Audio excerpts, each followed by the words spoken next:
Welcome to Sravani's media.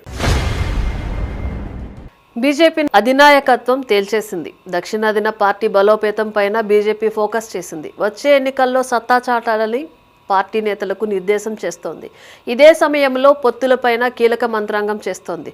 Bengal తరహా formula అమలు చేస్తే సొంతంగా ఎదిగే అవకాశం ఉంటుందని విశ్వసిస్తోంది. ఇదే క్రమంలో పార్టీ నేతలకు రోడ్ మ్యాప్ ఫిక్స్ చేస్తోంది.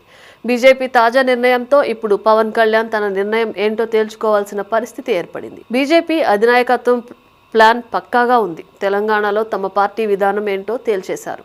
రాష్ట్రంలో ఏ పార్టీతోనూ పొత్తు ఉండబోదని, రాబోయే రోజుల్లో ఒంటరిగానే బరిలోకి దిగుతామని బీజేపీ నాయకత్వం స్పష్టం చేసింది. ఢిల్లీలో తెలంగాణ పార్టీ నేతలతో జరిగిన కీలక భేటీలో బీజేపీ భవిష్యత్తు వ్యూహాలపై క్లియర్ కట్ అప్డేట్ ఇచ్చారు. ఇకపైన ఏ రాష్ట్రంలోనైనా సరే ఒంటరిగా పోటీ చేసి సొంతంగా అధికారంలోకి రావాలన్నదే తమ అంతిమ లక్ష్యమని ప్రకటించారు. తెలంగాణ, పంజాబ్ ఈ రెండు రాష్ట్రాల్లోనూ ఎలాంటి పొత్తులు లేకుండా ఒంటరిగానే ముందుకు వెళ్లాలనే పక్కా ప్లాన్తో ఉన్నామని స్పష్టం చేశారు.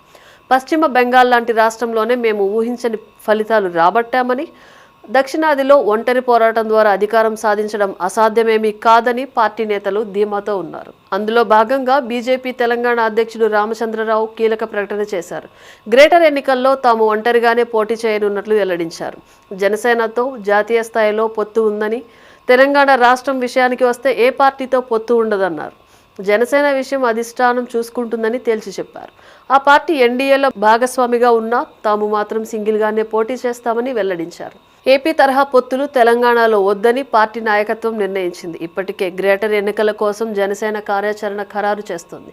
గ్రేటర్లో ఏపీ నుంచి వచ్చిన వారు ఎక్కువ సంఖ్యలో ఉండటంతో బీజేపీతో కలిసి వెళ్లటం ద్వారా కలిసి వస్తుందని అంచనా వేశారు. ఇప్పుడు బీజేపీ తమ వైఖరి తేల్చి చెప్పడంతో ఇక పవన్ కళ్యాణ్ నిర్ణయం ఏంటనేది ఆసక్తికరంగా మారుతోంది.